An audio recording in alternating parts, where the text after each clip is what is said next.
Parang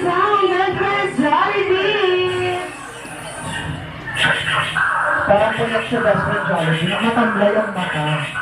What? Adjust ka ba pala? Hapon.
Alright, let's give it up for best friend Jollibee.